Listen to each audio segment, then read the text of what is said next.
Mohon kesediaannya, keikhlasannya untuk menyebarkan ke sebanyak mungkin warga di seluruh Indonesia. Saat ini teman-teman sudah bisa masuk ke Google Play Store, lalu kemudian mendownload satu aplikasi yang namanya Warga Jaga Suara.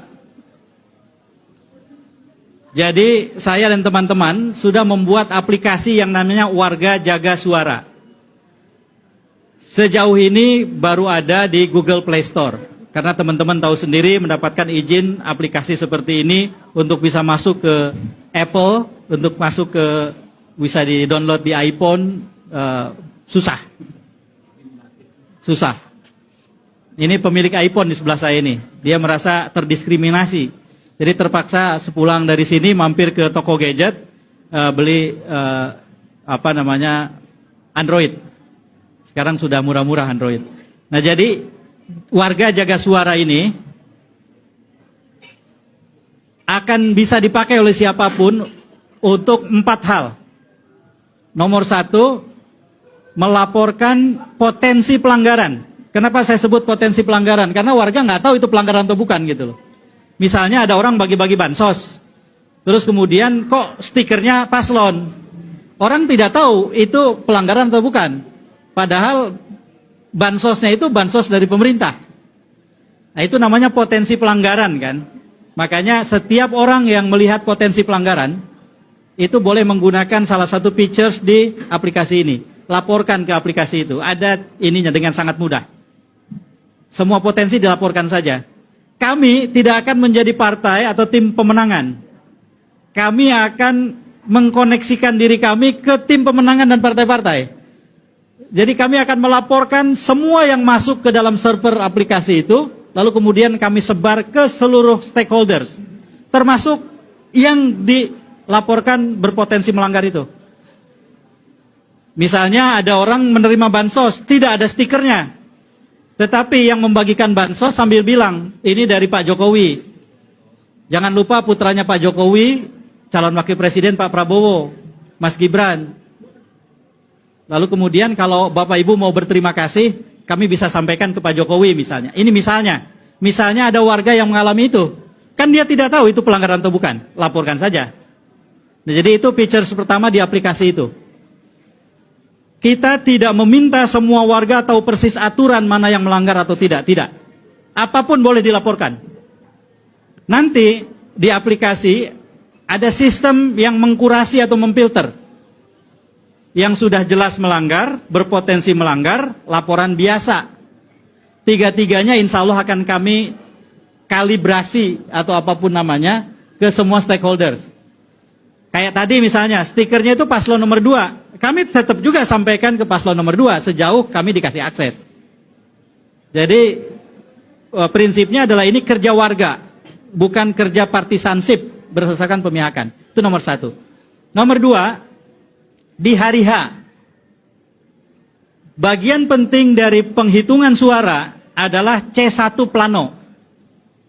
C1 plano adalah kertas plano yang ada di TPS, yang kemudian akan ditulisi. Dan Pilpres, kalau tidak keliru, itu akan dihitung pertama. Sehingga tidak perlu menunggu untuk yang terlalu lama untuk bisa melihat pengisian C1 plano Pilpres. Karena Pilpres duluan. Lalu kemudian di situ akan dihitung. Pada saat selesai perhitungan, warga yang ada di TPS, kami dorong, kami anjurkan memfoto menggunakan aplikasi itu, C1 plano di TPS-nya. Maka langsung terkirim ke kami semua itu. Itu yang kedua. Terus ada yang bertanya, KPU kan menyediakan aplikasi khusus untuk memfoto. Sehingga C1 plano nanti ketika difoto pakai aplikasi dari KPU akan muncul nomor registrasi foto. Tidak masalah. Kami tidak akan menggunakan foto C1 plano itu sebagai alat bukti ketika ada dispute atau ada pertentangan di dalam rekap. Atau di MK kemudian. Bukan. Ini adalah alat untuk melakukan perhitungan cepat berbasis warga. Bagaimana kalau di satu TPS ternyata banyak yang mengirimkan foto C1 plano? Tidak masalah. Karena tidak akan muncul menjadi perhitungan yang berganda.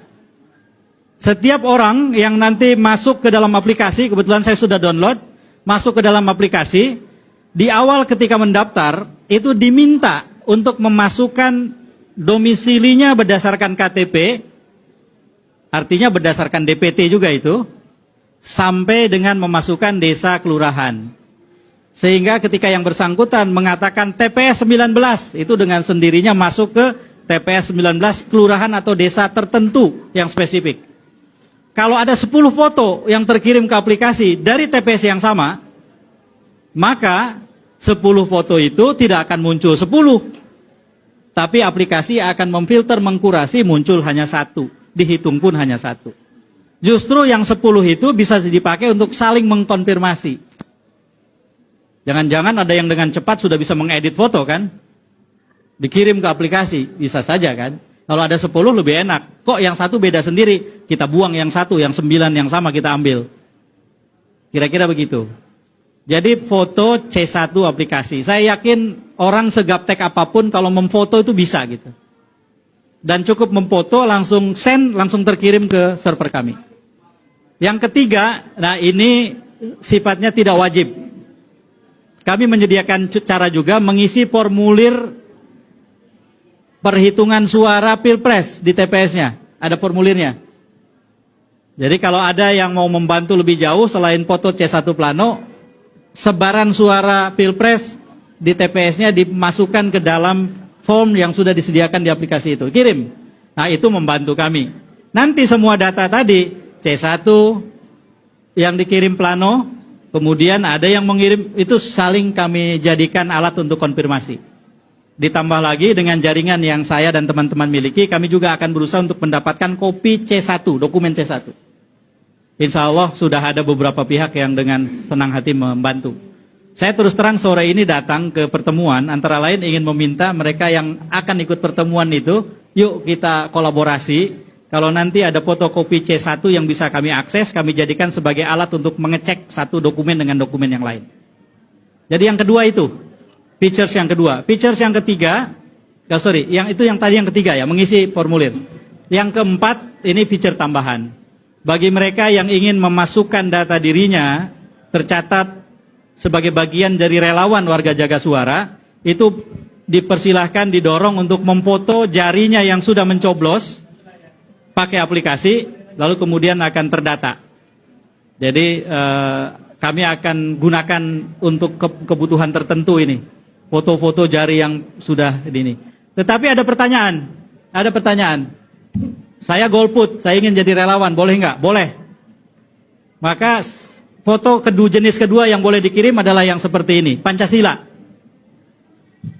Kebetulan tidak ada kandidat nomor 05 untuk Pilpres, jadi aman. Kalau Pileg kan ada, nomor 5 itu siapa ya? Nasdem ya? Nomor 5, oh Nasdem. Partai, kalau Pilpres kan tidak ada. Jadi kalau tidak mau memilih, boleh dengan jari 5 difoto, masuk aplikasi itu. Itulah 4 features. Kenapa dibikin sebegitu sederhananya? Semakin sederhana, semakin bisa digunakan. Semakin rumit, saya yakin semakin banyak orang yang kemudian lihat aplikasinya saja, itu sudah mengkeret gitu. Nah jadi mohon bantuan dari teman-teman untuk menyampaikan ke sebanyak mungkin pihak. Selamat datang Mas. Untuk mendownload aplikasi Warga Jaga Suara. Sekarang sudah ada di Google Play Store.